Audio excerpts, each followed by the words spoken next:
It was supposed to be a simple Saturday. Just me, a little retail therapy, and maybe a few new outfits to lift my spirits. I remember stepping into that boutique, the scent of lavender and soft vanilla wrapping around me, the quiet hum of indie music in the background. My life felt ordinary, calm, safe, or so I thought. Then it happened. I was in a fitting room, pulling a dress over my head, examining myself in the mirror. My phone buzzed with notifications, but I ignored them. That's when I heard it. A soft, deliberate whisper. She didn't notice. The loan went through. I froze. The words didn't make sense at first.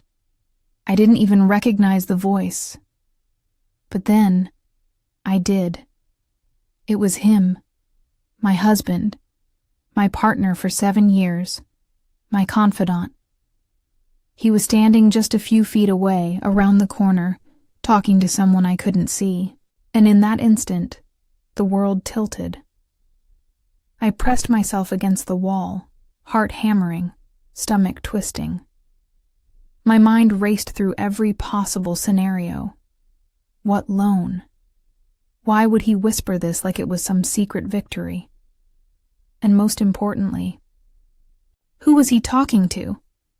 I wanted to burst out, confront him, yell, cry, anything. But I couldn't. Not yet.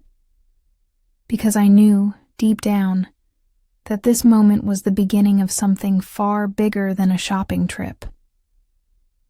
For a split second, I tried to convince myself it was nothing. Maybe it's a business thing. Maybe it's a friend. Maybe I misheard. But my instincts, the ones I'd learned to trust after years of life experience, screamed at me that I wasn't imagining it. Something was very wrong. I finished trying on the dress mechanically, my hands shaking.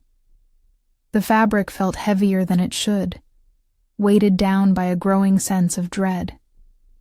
I walked out of the fitting room slowly, pretending to browse, pretending I hadn't heard him. He didn't notice me. That was a relief, but also terrifying. Because his whisper, it had confirmed a truth I hadn't been ready to face. Back home, the words echoed in my head. The loan went through. I replayed it again and again. How long had he been planning this? How much did he take? And why? Why would he hide it from me? I should explain something. We had what people might call a perfect life on the surface. 7 years of marriage, a comfortable house in the suburbs, a car I helped pay for, weekends spent with friends and family. He was charming, funny, handsome in a way that made heads turn at dinner parties. I loved him, truly, and I trusted him. Completely. I handled our finances carefully. Not because he couldn't, but because I wanted to keep our life secure. And he was the golden boy, the provider, the businessman, the man I thought I knew inside and out. Until that whisper. It wasn't just the words themselves. It was the way he said them, with glee, with pride. Like he had won a private victory at my expense. And I realized, right there in that boutique, that everything I had trusted, everything I had believed, was now in question. I started noticing things that didn't add up almost immediately. Unusual bank charges, small at first, almost dismissible, but enough to make me frown. Late-night phone calls, whispered conversations I could hear from the other room, his sudden need for privacy, locked doors that never used to be locked, and the way he looked at me sometimes. Not with love, not with annoyance, not even with guilt, but with calculation, like I was a pawn in a game I didn't understand. I tried to rationalize it. Maybe I'm overthinking. Maybe it's stress. Maybe it's nothing. But deep down, I knew. Something had changed. Something had shifted. And it wasn't just him. It was us. That night, I couldn't sleep.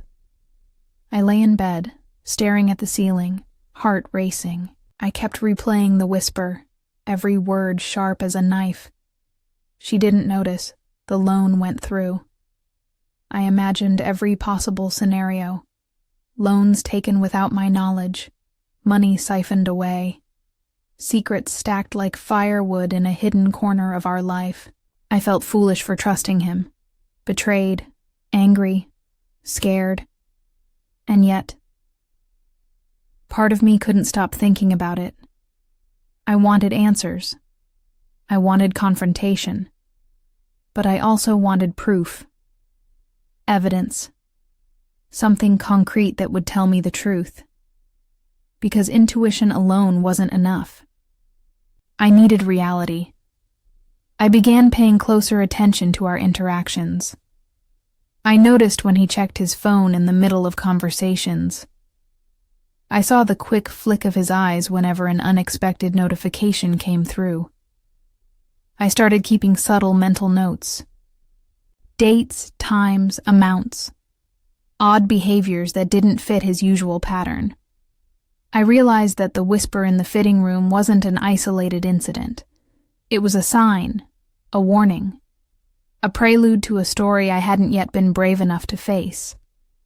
Over the next few days, I became quiet, almost invisible.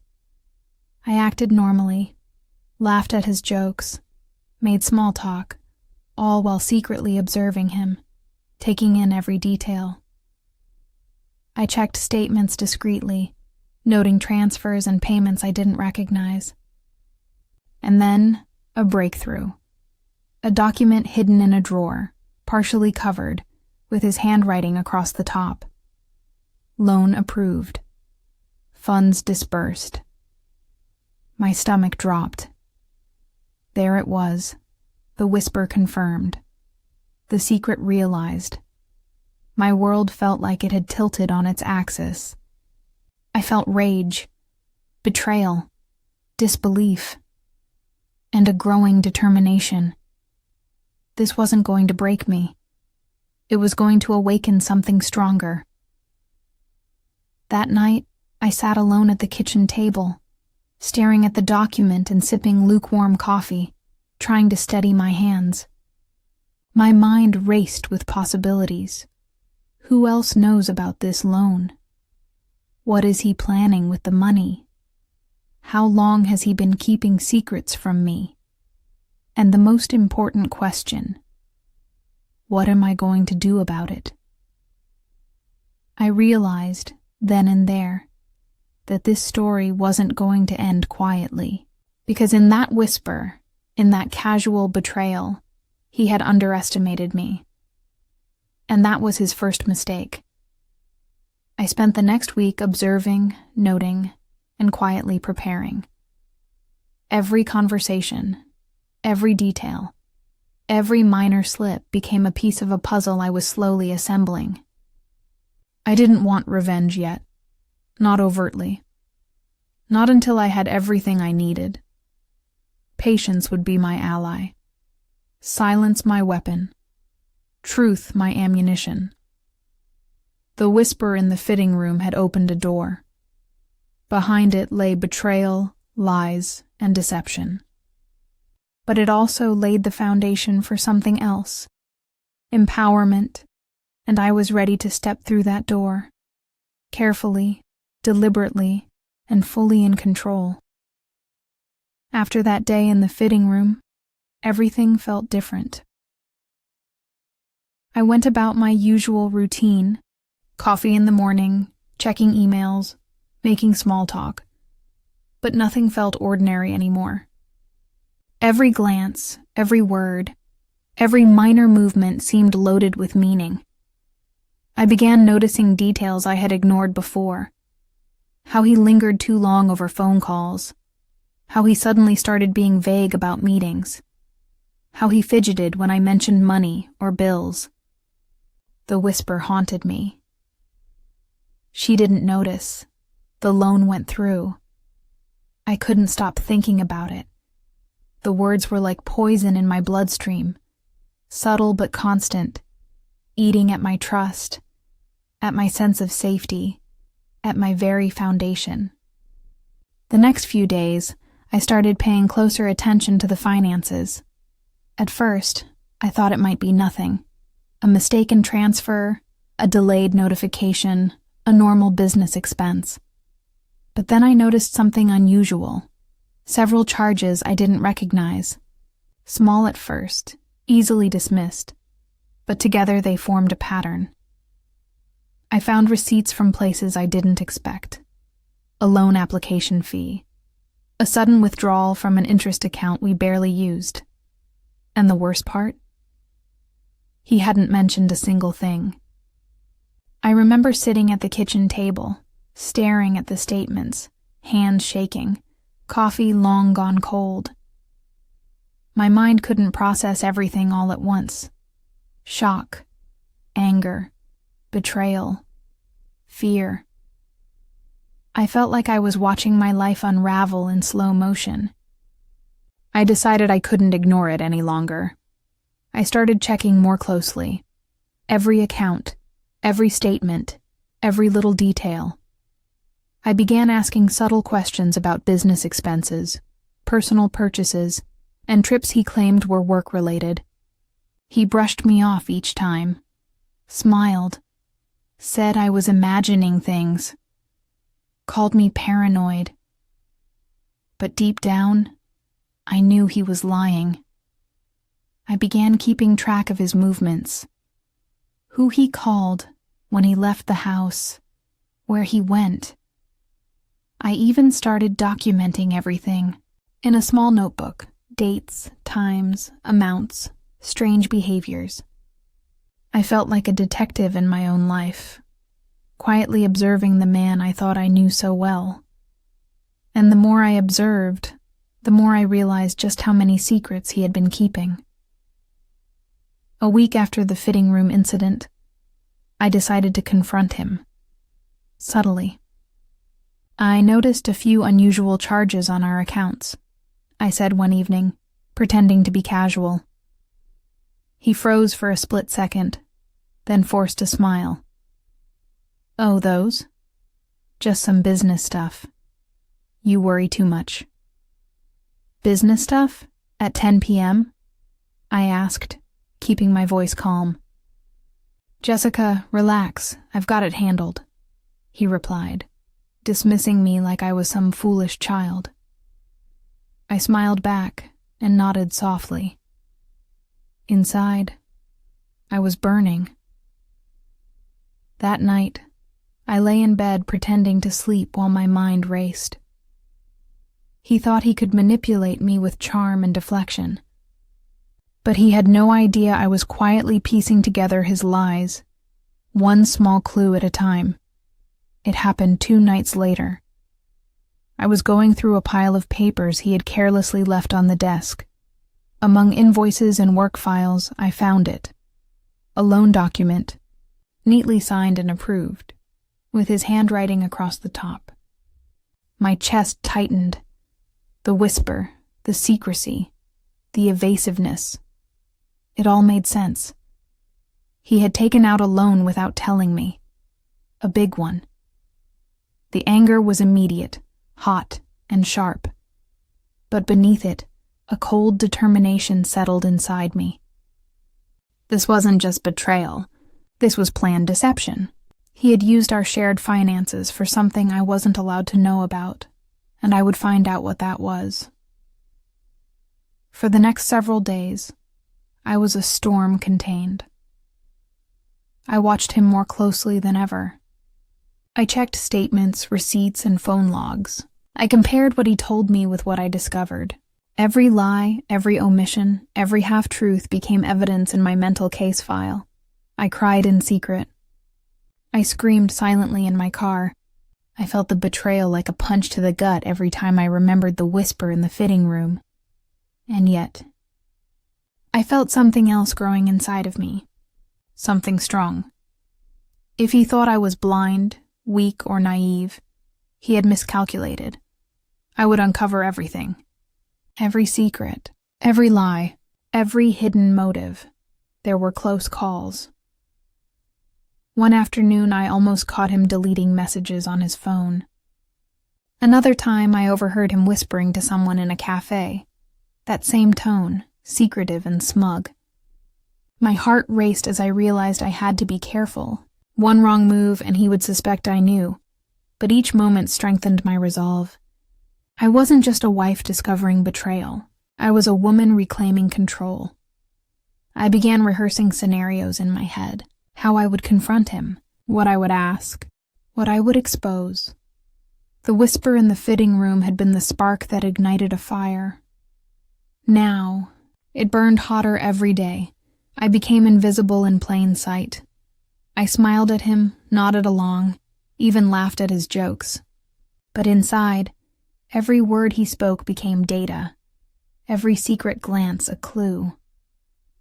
I noticed patterns now, days when he withdrew cash, nights when work ran suspiciously late, messages that disappeared too quickly from his phone. A breakthrough came when I discovered a trail of transfers, part of the loan money quietly funneled into a mysterious account, with no name attached.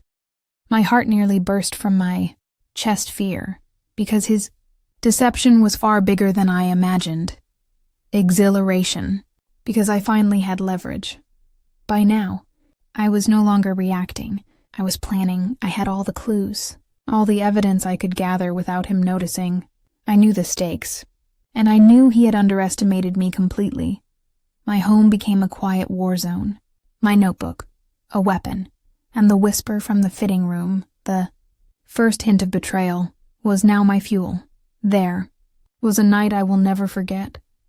I lay awake, in our bedroom, the same room where we shared dreams and intimacy, and suddenly realized that the man beside me wasn't the man I married. The hurt, the rage, the heartbreak surged through me, but beneath it all, clarity. He hadn't just betrayed me, he had challenged me, he thought he held all the power. He thought I would remain silent. He thought I would break, but he was wrong. I wasn't going to let him win. Not now, not ever. It was a rainy Wednesday when I finally got the clarity I had been seeking. I had spent the week quietly observing, tracking, and piecing together a puzzle that he thought I'd never notice. Every transaction, every hidden receipt, every whispered conversation was now a piece of a growing mosaic of betrayal. The loan, that whisper in the fitting room, had been only the tip of the iceberg. I found emails between him and the bank, approving the loan, arranging transfers, and even taking out insurance for something I wasn't allowed to know about. He had spent months manipulating every piece of our financial life, hiding his tracks carefully, believing I'd never dig deeper.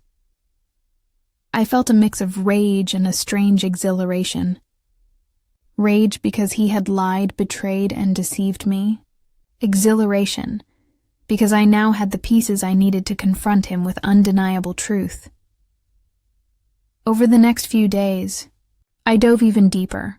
I accessed account statements, credit card histories, and electronic records, carefully documenting everything. And the more I uncovered, the more shocking it became. The loan wasn't small. It was significant, draining accounts I didn't even know existed. He had hidden multiple debts and transactions, always claiming business expenses or unexpected bills. Money had been transferred to accounts and vendors that didn't make sense. I remember sitting at the kitchen table, hands shaking, staring at the numbers. My chest ached. My trust felt like it had been ripped to pieces, and yet I couldn't feel sorry for myself. Not yet. Not when the bigger picture was becoming clear. The first confrontation was deliberate. I didn't yell. I didn't cry. I didn't accuse him outright. I had learned early that a calm, composed demeanor was far more unsettling than anger. "I saw the statements," I said one evening, sliding a folder across the dining table. He froze. "Jessica, I can explain," he stammered. "Explain what?" I asked, voice calm, almost too calm. "The loans? The secret transfers? The hidden accounts?" He faltered, trying to weave excuses, trying to charm his way out. But each lie crumbled under the weight of my evidence. I realized then that he wasn't just hiding alone. He had been playing a long game of deception, a game I hadn't realized until now. I went through everything, methodically. Copies of loan agreements, bank statements, and electronic transfers, emails and messages to unknown parties, hidden receipts, and invoices. Every lie he had spun now faced the harsh light of reality. I discovered patterns of manipulation, not just financial but emotional. Every excuse he had made, every delayed response, every secret meeting was part of a calculated plan. The whisper in the fitting room was no longer a whisper. It was a scream in retrospect. A warning I had ignored at my peril. By this point, I knew that acting impulsively would be a mistake. I couldn't just confront him in anger or fear. I needed strategy, evidence, control. I started planning every move carefully. I gathered more evidence, financial records, hidden transactions, and any correspondence that could back me up legally. I observed behavior, tracked his patterns, noted inconsistencies, prepared for a confrontation he would never see coming. I prepared an escape, not physically, but financially and emotionally, ensuring that I could walk away while he drowned in his own lies. I became a quiet observer in my own home, listening to his words, reading his emails, tracking his movements. Every slip, every hesitation, every small detail became another piece of leverage. I won't lie, it hurt. It hurt to know the man I loved could betray me this way. I cried in the shower, sobbed in the car, screamed silently into pillows. But I also realized something. This betrayal didn't define me. It wasn't my weakness that he exploited. It was my trust. And trust, I learned, can be rebuilt stronger. I began to feel a shift. The fear and the anger were transforming into something else. Clarity, determination, power. I wasn't going to let him control the narrative. I wasn't going to let him make me a victim. I was going to be the one holding the cards. There were moments when I nearly got caught. He would glance at me suspiciously while I skimmed statements. He'd ask questions, watch my reactions, and I had to keep my calm. I became adept at pretending ignorance while gathering more proof. My friends and family noticed I was quieter, more focused, but I brushed it off as stress from work, and all the while, the whisper replayed in my mind. She didn't notice. The loan went through. I knew he believed he was untouchable, that he could hide his secrets forever, and that arrogance would be his downfall. I began laying the groundwork for the confrontation. Not just an emotional outburst, but a complete unveiling of the truth. I made backups of all financial documents. I recorded evidence of secretive calls and conversations. I documented inconsistencies and created a timeline of deception. Everything he had done in secret was now cataloged. And when the moment came, there would be no denial, no charm, no excuse. I also began to plan my own future, securing accounts, consulting quietly with financial advisors, and making sure that no matter what happened, I would be protected. I realized then that this wasn't just about him. It was about me reclaiming control over my life. By now, I had become almost invisible in the house, a quiet, composed observer.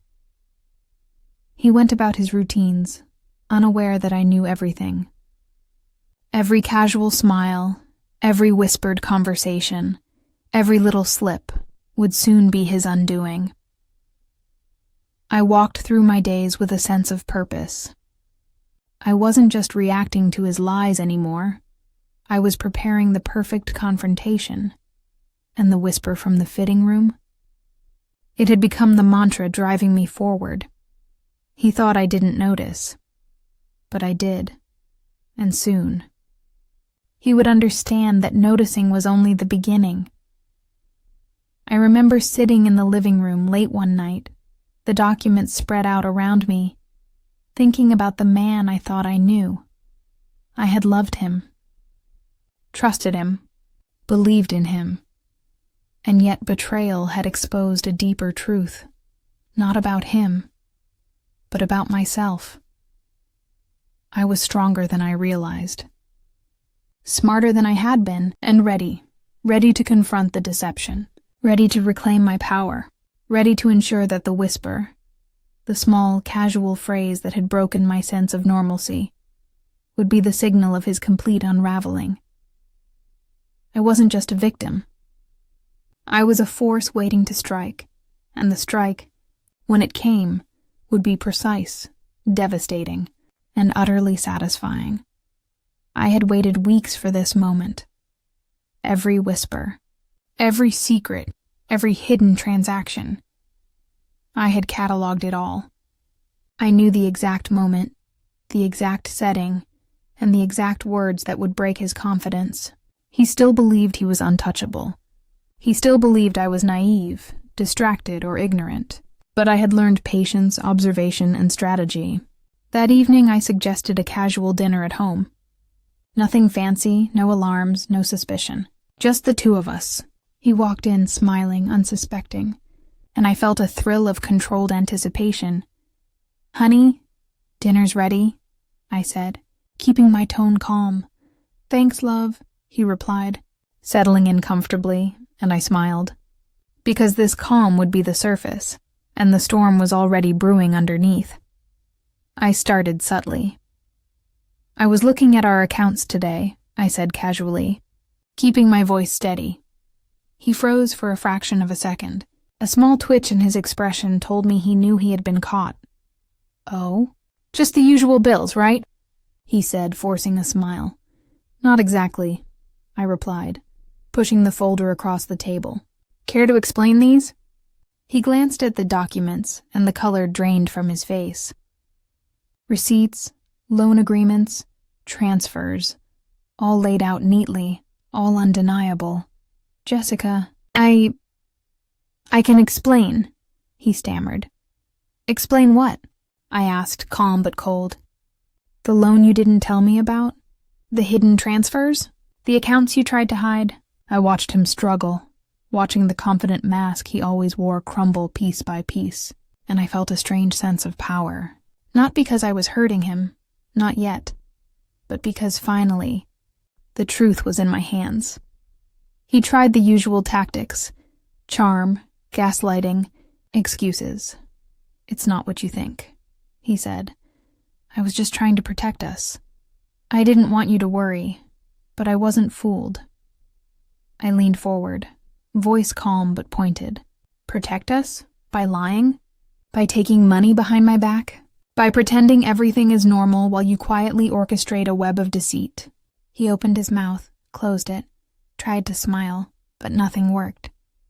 Every word I said landed like a hammer, breaking his defenses one by one. Anger was powerful, yes. But control was absolute. I wasn't just reacting. I was taking back everything he'd tried to steal from me. I went through every detail, one by one. The loan applications, the bank transfers, the hidden fees, emails he had sent, messages he had deleted, receipts tucked away in drawers. Every excuse he had used, every lie he had spun, every half-truth, exposed. His smirk, the one I remembered from countless arguments, was gone. replaced with panic, fear, and shame. I didn't mean, he stammered. You didn't mean to lie? To hide? To betray? I asked, voice rising slightly but still controlled. Jessica, I can fix this. Please, just let me explain. Explain, I repeated, my voice icy. The time for explanations is over. The time for consequences is here. I had prepared for this moment carefully. I wasn't seeking revenge for the sake of revenge. I wanted accountability, transparency, and justice. Here's what will happen, I said. You will fully disclose all financial activity you've hidden. You will reverse what can be reversed, pay back what can be repaid, and accept the consequences of your actions. His face fell. Jessica, please. You're being unreasonable, he tried. Unreasonable? I laughed softly, but there was steel beneath the warmth. You hid loans, lied, and betrayed trust.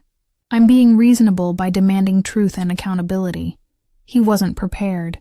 He had no idea I had anticipated every excuse, every plea, every lie. The silence that followed was heavy. I watched him struggle for words, but I didn't speak. Silence could be sharper than any argument. I didn't need to shout, cry, or beg. I simply sat, watching him unravel, observing the panic and shame he had never experienced before. I had turned the whisper from the fitting room. She didn't notice. The loan went through, into a mantra of empowerment. He thought I hadn't noticed, but I had, and now I held every card. Over the next several days, I continued to monitor him. I documented everything he said, every movement he made, every attempt to manipulate the narrative. And then, carefully, I started reclaiming control, reversing what loans I could, securing accounts he couldn't access, consulting quietly with advisors who helped me secure what belonged to me.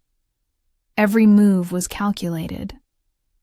Every step was deliberate, and every day I grew stronger, more confident, more untouchable. Late at night, I would sit alone, reflecting on the past weeks. I had felt anger, betrayal, fear, and sadness. But I had also felt determination, clarity, and empowerment. This wasn't just about him or the money. It was about me, reclaiming my confidence, my future, and my ability to trust myself again. Every whisper, every secret, every lie had been a lesson. And I had learned well. By now, he was on edge. I could see it in the way his eyes darted around the room, the way his hands shook, the way his voice cracked when he asked if I was okay. He knew something had shifted. He just didn't understand what or how, and I was ready to make the final moves, ready to confront him fully, ready to show him that underestimating me was his biggest mistake. The whisper in the fitting room, that careless, arrogant phrase, had been the spark, and now it would ignite the storm. I smiled quietly to myself. He had thought he could deceive me forever. He had thought I wouldn't notice, but I had noticed. I had tracked. I had documented. I had planned. And soon, everything he had hidden would be revealed. He would face the consequences. I would reclaim my power, and the whisper that once shattered my heart would become the anthem of my victory. This was no longer just a story about betrayal. This was a story of transformation, of strength, of triumph, and the storm was about to break. It all came to a head on a quiet Thursday morning.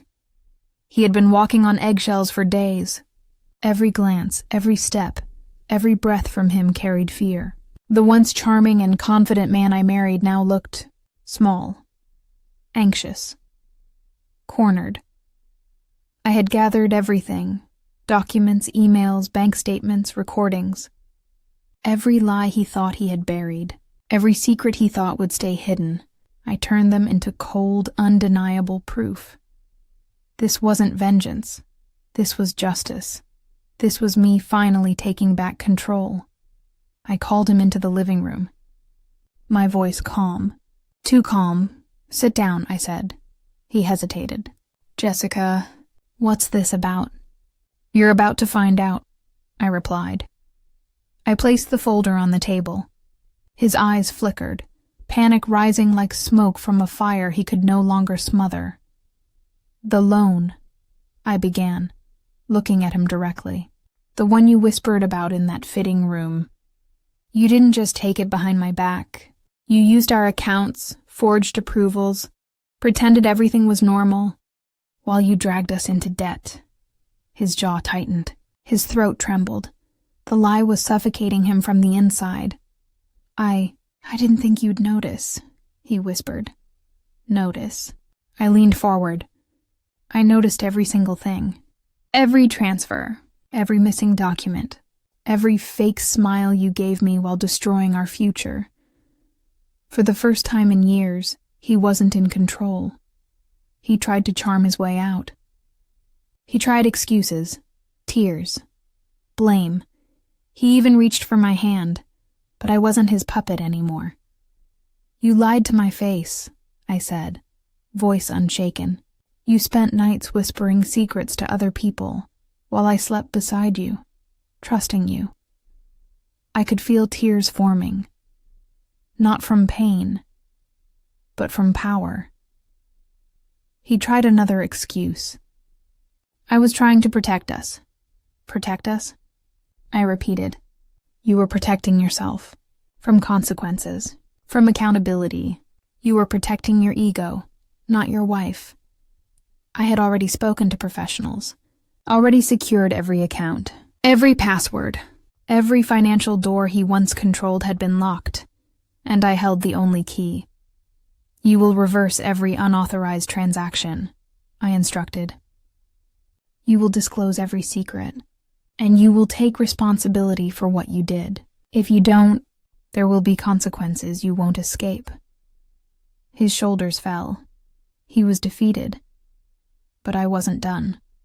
A week later, I made it public. At his company meeting, the room he once dominated, I calmly shared the documents. The proof of his manipulation, the debt he created while pretending to be the perfect husband. He tried to interrupt, to spin lies, to make excuses. But the truth was louder than his voice. Everyone saw him. Not the polished man he pretended to be, but the coward he truly was. And in that moment, I felt something I hadn't felt in a long time. Power. Afterward, I focused on rebuilding what mattered. Me, my peace, my future, my freedom. I spent nights awake, not because of fear, but reflection. I realized what this journey had taught me. I am not the kind of woman who breaks. I am the kind who learns, who rises, who rebuilds, the whispered sentence in that fitting room. She didn't notice the loan went through. They thought I was blind. They thought I was weak. They thought I was sleeping through my own life. But I noticed, and I acted. And now, I am awake, wide awake. To anyone who has ever been lied to, underestimated, or manipulated, listen to your instincts. Observe quietly, plan carefully, move boldly. Silence is not weakness. It is preparation. Betrayal did not destroy me. It rebuilt me. He whispered, thinking he had already won, but I turned that whisper into the loudest victory of my life. I survived his lies. I exposed his truth, and I walked away, stronger than I have ever been, because I finally understood. No one gets to write my story except me.